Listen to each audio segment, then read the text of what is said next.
I'm at home in Washington, D.C., and a few nights ago, I got a phone call around 2:30. I answered it because we have children in their 20s, and those phone calls often require an action item. It was not one of our children. It was a young Marine whose roommate and battle buddy was about to commit suicide. He had seen a video that I posted on YouTube and got my phone number off of Facebook and gave me a call. So we switched to WhatsApp video chat from being on the phone because it's hard to understand people when they have a gun in their mouth.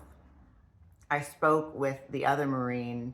We did a bunch of functional analysis, figured out what was going wrong, decided that he should not go to the hospital because I'm protective of my patients, and there was nothing a psychiatrist could do for him that I hadn't already done.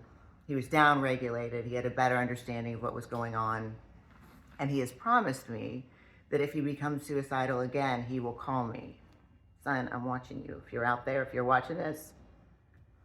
But what I recognized was he was being treated for a disorder that he didn't have.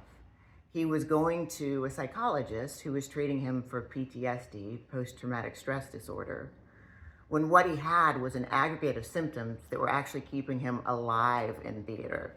I call them ITA, in theater adaptations. So all of these things that don't make sense when you get back to the United States, the nightmares that are keeping you from sleeping, the hypervigilance that make you look around, all of the anxiety that's making you distrust your environment is actually what keeps you alive when you're in theater.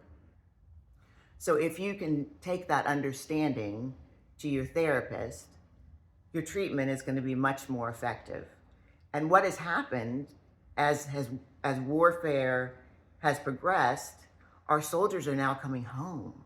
Before, they would go to a battlefield and unfortunately die. They never got back to us. But now warfare has changed so much. We have cyber warfare, and we have these cowards that strap bombs to babies.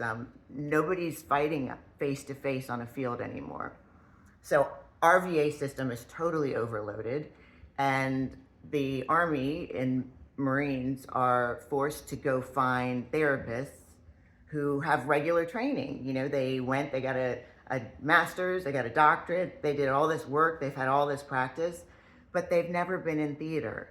And it's very difficult for someone who is never deployed to understand how all of those symptoms would be an adaptation. So to all my service members, if you are getting any kind of treatment, please be cognitively aware that everything you're feeling is exactly what your body should be doing. Everything, all of these symptoms make 100% sense in theater, and they just don't make sense back here.